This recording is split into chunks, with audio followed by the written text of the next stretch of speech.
Week 6 was kind to us on DraftKings as we scored 146 points. That was good for the top 23% in our cash game lineup.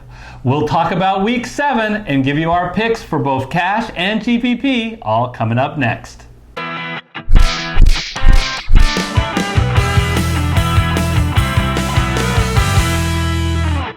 Hello everyone, I'm Eric Lee. And I'm Gary Kurtzman, and we are the Fantasy Football Consultants. Eric, Week 6 is in the books. It is. That was a fun week. I mean, a lot of excitement in the games from a football fan point of view. Obviously, a lot of excitement for the DK users, for the players, which did well. Just kind of a fun week to watch all the way around. It was amazing. The volatility overall of scoring was very down this week. 146 easily cashed. Yeah. But just 2 weeks ago, 181 couldn't cash because there was tons of chalk scoring. I know, and that underscores the volatility. That's one reason why I think we bring value to our viewers is with our modeling-based approach, we can help you navigate that volatility to come up with consistent lineups that consistently does well, even over the volatile weeks that we have. You know, Eric, there were other winners, though. Yep. Other than our DK lineup. So we have, for those of you who don't know what we're talking about, we have a closed contest. There's going to be 50 qualifiers. There's the only 50 people that can play. Runs from week 11 to week 14. It's free to those qualifiers. And you know what? You play the full DraftKings slate. You put in a full DraftKings lineup, and if you get the highest lineup out of those 50, then you win $50, and we'll do that for 4 consecutive weeks. So who were the qualifiers for this week?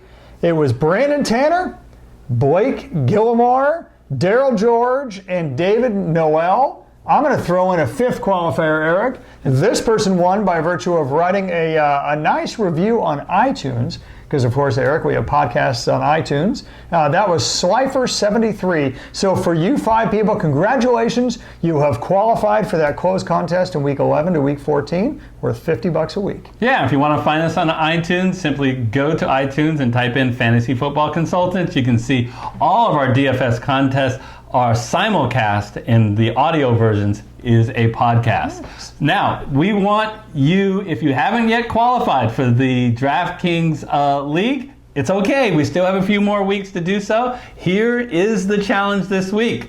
We want you to give us 3 things in the YouTube comment section of this video. 1, give us who you think will be the highest scoring player on the main slate, highest scoring based on DraftKings rules. On the main slate, at the flex position. That means any running back, any wide receiver, any tight end on the flex position, in the main slate, flex position. And Gary, they better get their pick in on time for it to be considered. It's got to be in by 10 a.m. Pacific Standard Time, 1 p.m. Eastern, in the YouTube comments. And that's right, in the YouTube comments. And so, Eric, you mentioned that you need their name, and of course you need their DraftKings ID as well, so we can identify them. And for tiebreaker purposes, right? We also want them to put the second highest flex position, which again is only going to be used if multiple people pick the same winners. Okay, now let's talk about Week 7. We're going to give you both our cash and GPP lineup coming up now. Okay, Gary, let's get right into our cash lineup for Week 7. And traditionally, we like to start at running back and see later if we have to pay up at QB or pay down. So where are we going to start at running back? We're going to start where we typically start with the running back, which is right at the top, Eric. Well, maybe not right at the top. He's the number 2 guy. The guy who's number 1 at the top is a wee bit overpriced at $8,900 for a guy who wasn't played in over a month. Look, Dalvin Cook. Oh man, I love the running back. I love the team. I love the situation. I love everything about him this week. You know, the viewers don't need me to tell you he is one of the top running backs in the game. He's got the second most fantasy points this year, although the Christian McCaffrey, of course, is not available this week since his team's not playing. The situation with Dalvin Cook is amazing. Look, first of all, the Vikings are favored to win, and they're projected to score 24 points, which is a fair amount of points. So I love the opportunity there for scoring. You know, like it's in a dome. Sure. It's not home, but I think that'll that will contribute to a high-scoring game. Sure, absolutely. The team that he's facing against, the Lions, they've got a middle-of-the-road pass defense. Obviously, Slay's really good at cornerback. They have an awful run defense this year, and not just this year, right? I mean, you can almost count on them. The way to beat the Lions is on the ground. Third worst defense versus running backs this year. Great matchup, and the Vikings are the perfect team to take advantage of it because they have the largest run-pass percentage weighted towards the run of any team in the league. It all adds up to a great day from Dalvin Cook. And Eric, as you know, we love to pay up for our running backs because they more consistently than any other position return their expected fantasy value. Love Dalvin Cook here. Yeah, with Dalvin Cook, matchups are so important this year. When he's faced a really tough defensive line, like against Philadelphia, against Chicago, he's been bottled up, 15 on average of 15 carries for only 38 yards. But when he has faced the other four defenses, 20 carries for 127 yards, and Detroit is a lot closer. It's actually worse than a lot of the teams that he's exposed, and you love his involvement in the passing game. He's getting almost 4 catches a game. Yep. So game script proof, Dalvin Cook. So who are we going to match Dalvin Cook with? Gary, I do not understand why poor old Leonard Fournette. I tell you, I don't get no respect at all. $1,000 cheaper than Dalvin Cook. Fine, we will put him in the lineup as well. And damn near as good a matchup, for a running back as Dalvin Cook. I mean, it's just what a great situation for Leonard Fournette. We love his involvement. Touches just in the last 3 weeks, 26. 27 and 31. I bragged about how Dalvin Cook has almost 4 catches a game. Leonard Fournette has more. He has 4.3 catches a game, and we're on DraftKings. Full PPR, it's so important, and I love his matchup this week. I think from a game script perspective, even though they're only 3-point favorites, I think they're a lot better than the Cincinnati team. I think that they're going to expose them as the weak defense that they are. Oh, I think so. I mean, it's exactly the same thing we just talked about with Dalvin Cook, right? I mean, look, Jacksonville's favored to win. They're projected to 24 points, exactly the same as Minnesota. Cincinnati has the second worst defense versus running backs in the NFL. Dalvin Cook has the third worst defense. And Leonard Fournette has the second highest share of total team yards and points than any other person at any other position in the entire NFL. So it just all adds up to the perfect matchup for Fournette. Cincinnati coming off giving up 270 rushing yards last week to Baltimore, I think is a sneaky good pick because it's absurd how cheap he is on DraftKings. At $5,900 is T.Y. Hilton. Yes. So he's coming off a bye. And he was dealing with a nagging hamstring before the bye. He's now had 2 weeks rest. He should be good to go.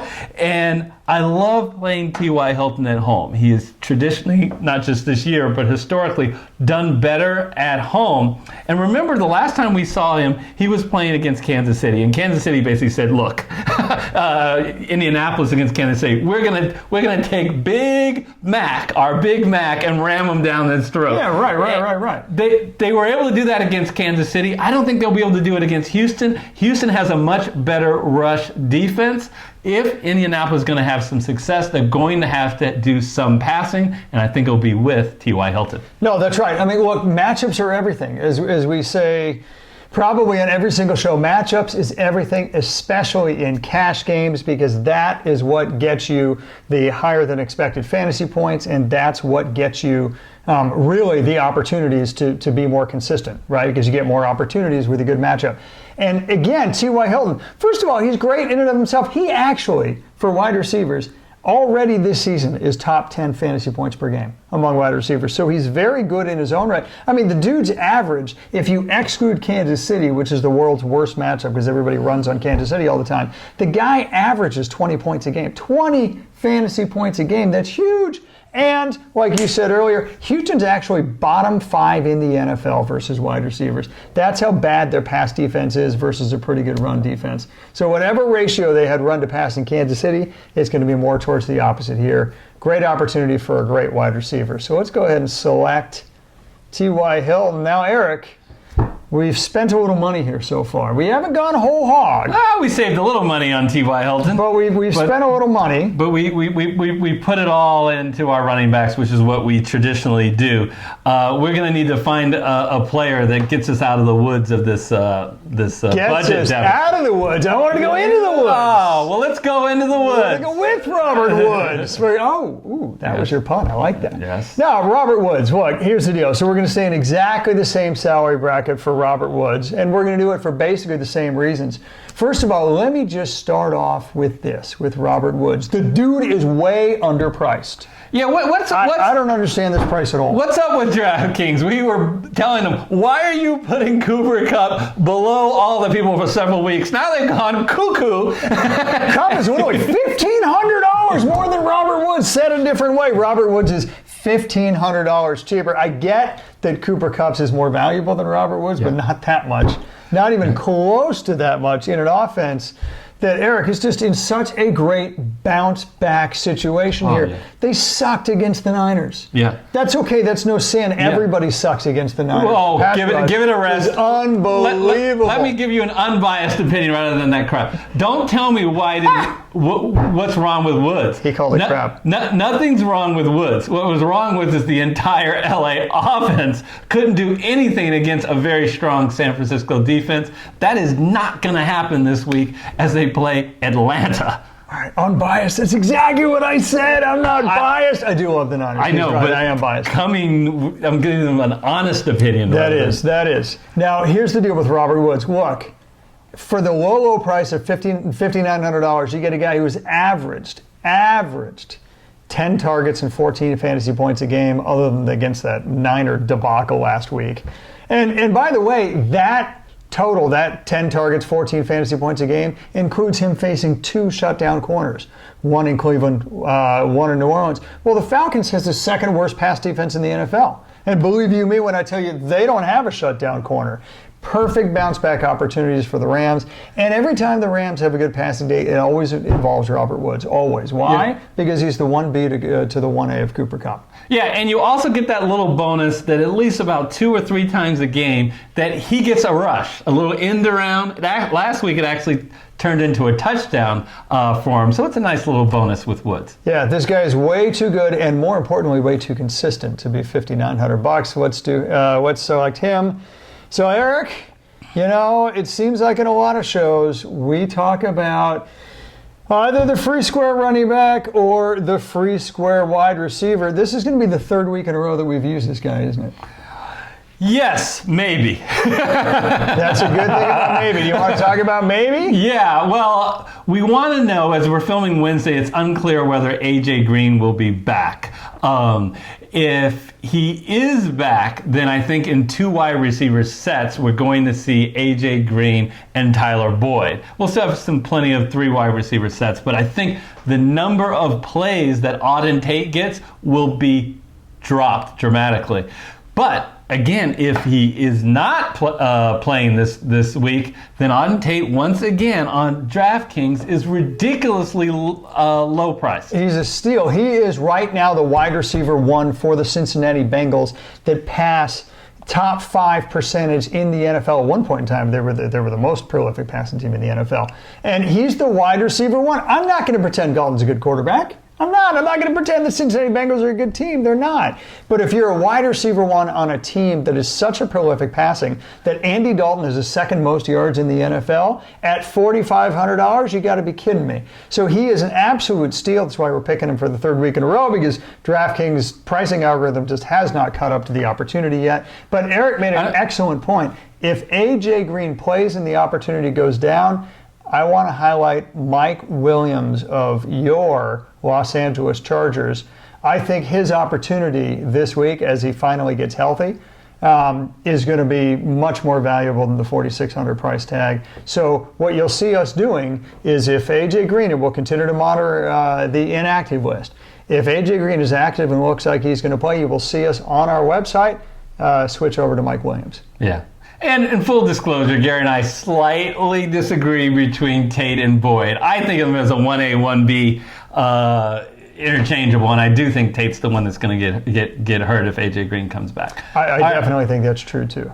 So we've finished the wide receivers, and we've spent $18,700. Before we go to quarterback, why don't we take a look at tight end, Gary? Okay. Where do we want to go there? Well, where we want to go on tight end, and there's so many good ones. Yes. I mean, you'll be forgiven if you swap out our choice for really a small handful of choices. This is a great tight end week. For maybe 3 or 4 weeks, we have picked whoever plays Arizona. And the winner this week for the Arizona sweepstakes is Evan Ingram, but he is super expensive. Yes, that's the thing. I mean, look at Kittle and look at Ingram. Now, Washington is terrible against tight ends. Arizona's worse. There's nobody worse than Arizona, frankly. But 6,700 and 6,500, that would preclude us from getting 3 really top-end running backs, 2 in the running back slot, 1 in the flex slot, which is so important for cash games. Spoiler alert. Spoiler alert. So we're going to drop down only a little bit because, man, you got super-duper hooper right here. And the Rams are also really bad against tight ends. So that is you just have a plethora of good picks this week. But I'm going with the guy who just seems to be Mr. Consistent in Mark Andrews. Yeah, we wouldn't blame you for picking the tight end who's done the best at $400 more, but we're going with the guy, save $400, who's done the second best. It isn't Kittle. It isn't Zach Ertz.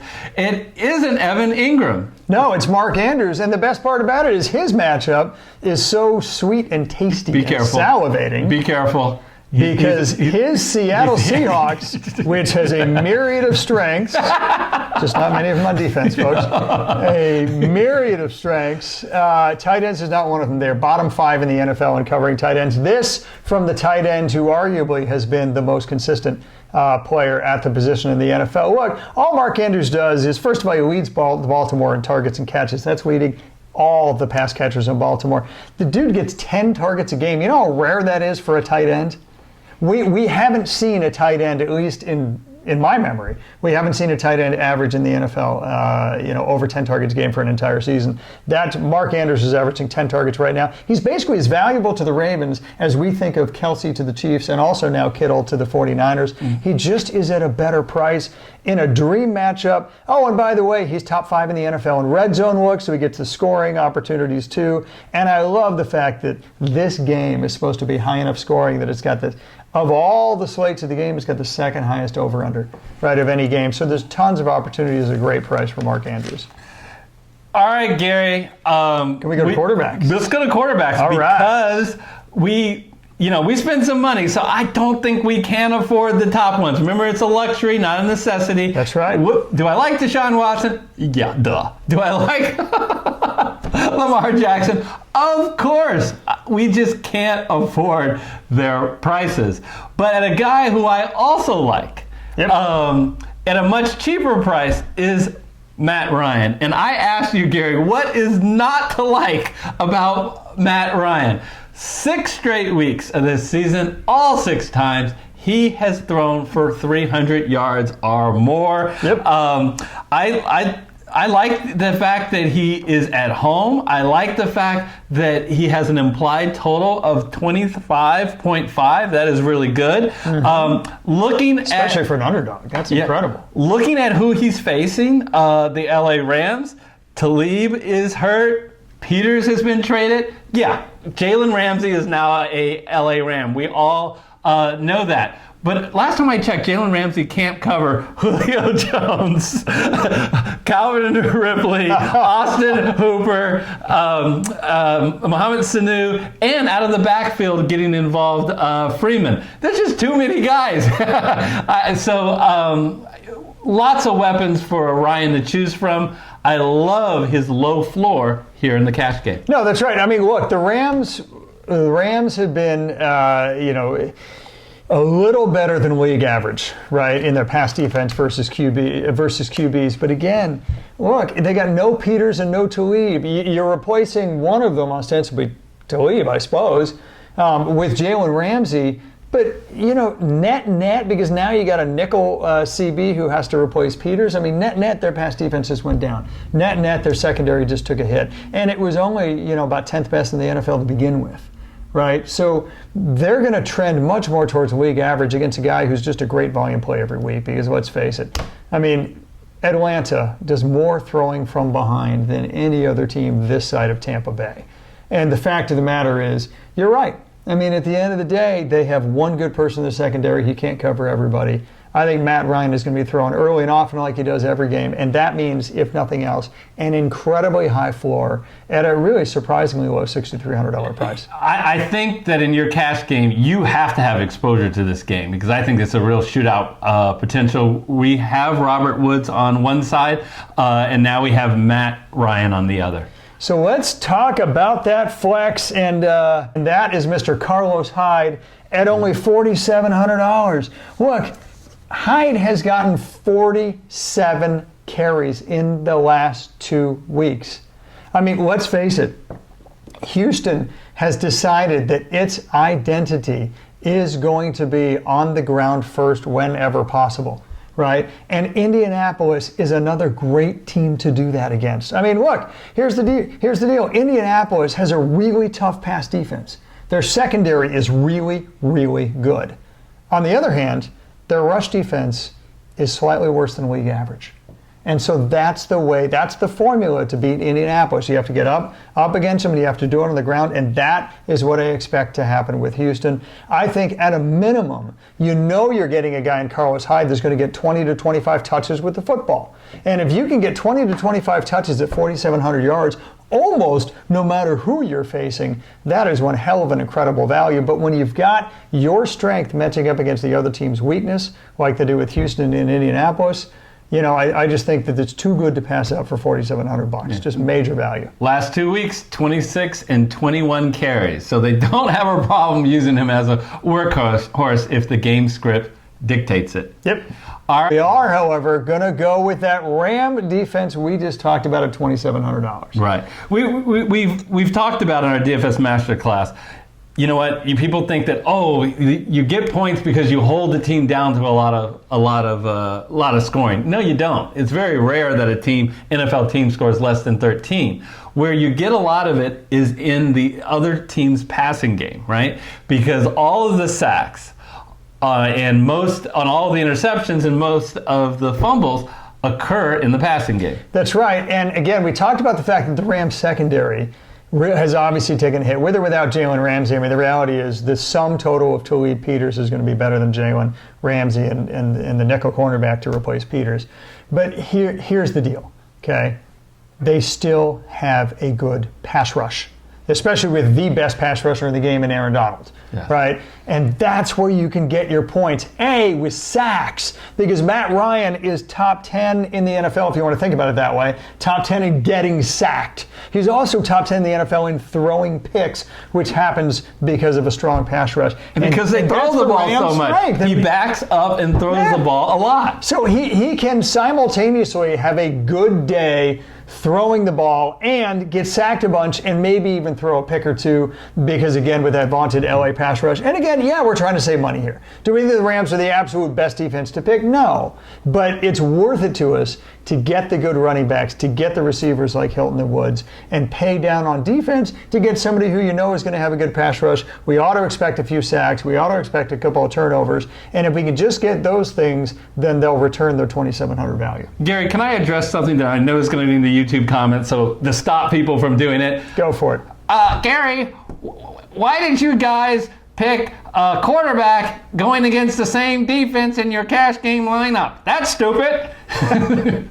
Look, well, based on the results, it may be stupid, but it's not stupid on philosophy. Now, if this would have been a GPP lineup, I would agree with you, because in GPP lineup, you never want to put two guys who are negatively correlated. We're not interested in getting our highest ceiling. We're interested in our highest floor, and you got to consider pricing when you're coming in with your lineup.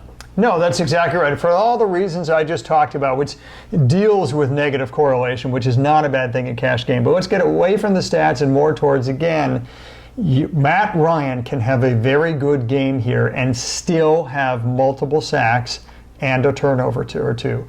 That's because the LA Rams secondary is going to give up a lot of yards and a lot of points, but hopefully the Rams pass rush can get to him 3 or 4 times this game. That's the formula for how both teams end up returning their value. All right, Gary, for those listening on iTunes, go through our cash game lineup real quick with the names. Okay, quarterback Matt Ryan. Our running backs are Dalvin Cook, Leonard Fournette. We got T.Y. Hilton, Robert Woods, and Auden Tate if A.J. Green doesn't play, or Mike Williams if A.J. Green does play at wide receiver.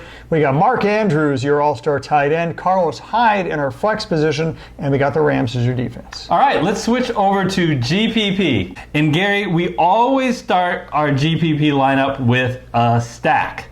And tell me a little bit about the stack that you chose. This is a contrarian stack, folks. I think, first of all, the stack is Matt Ryan and Julio Jones going against that LA Rams secondary. Look, here's the deal. They just got Jalen Ramsey. I think a lot of people are going to shy away from Julio Jones, and some maybe even shying away from Matt Ryan so we can differentiate ourselves. Here's a possible way. Here's a potential outcome for this game that's going to work in favor of Ryan and Jones.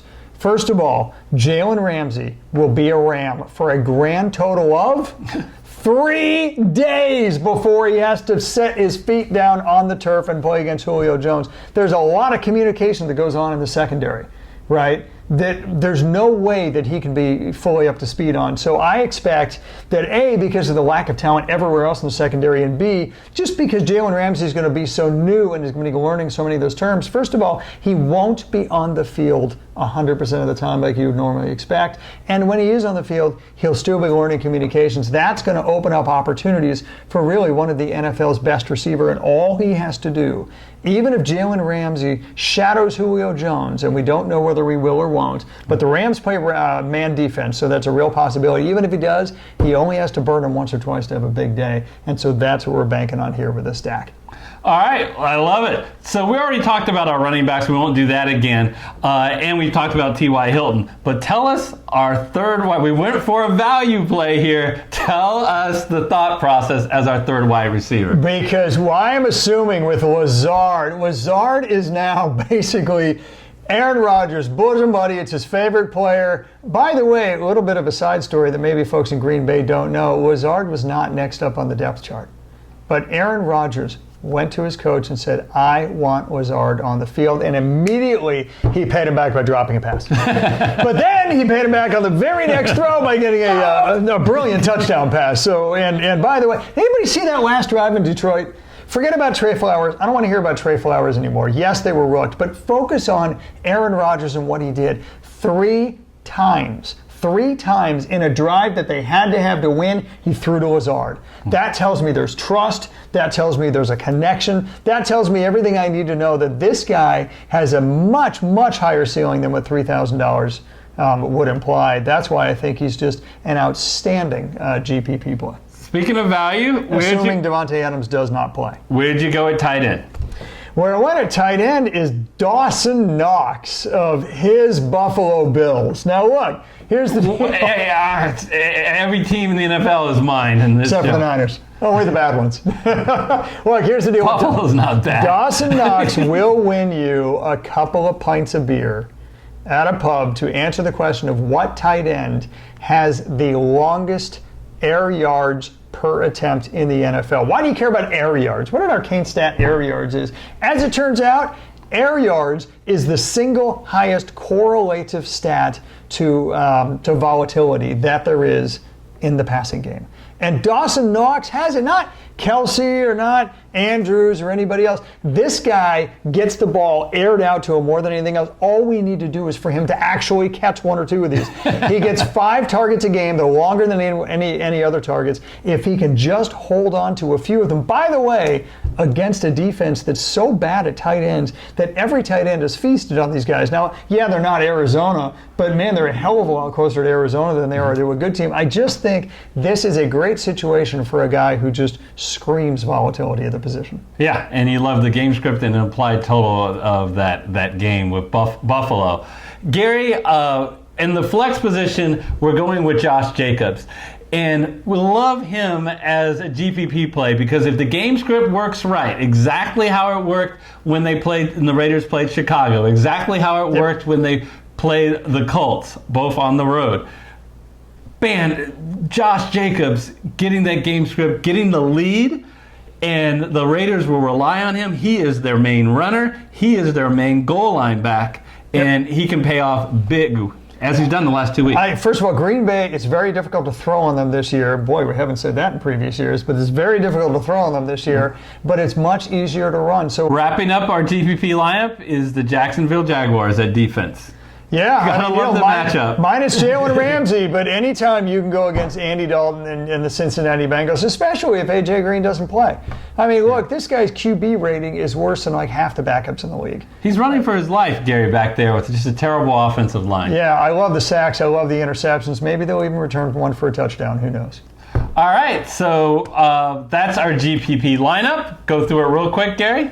Yep, you got Matt Ryan at quarterback. Your running backs, Dalvin Cook and Leonard Fournette. Wide receivers, Julio Jones, T.Y. Hilton, and Wazard. Tight end, Dawson Knox. You got Josh Jacobs in the flex position. Jacksonville Jaguars in defense.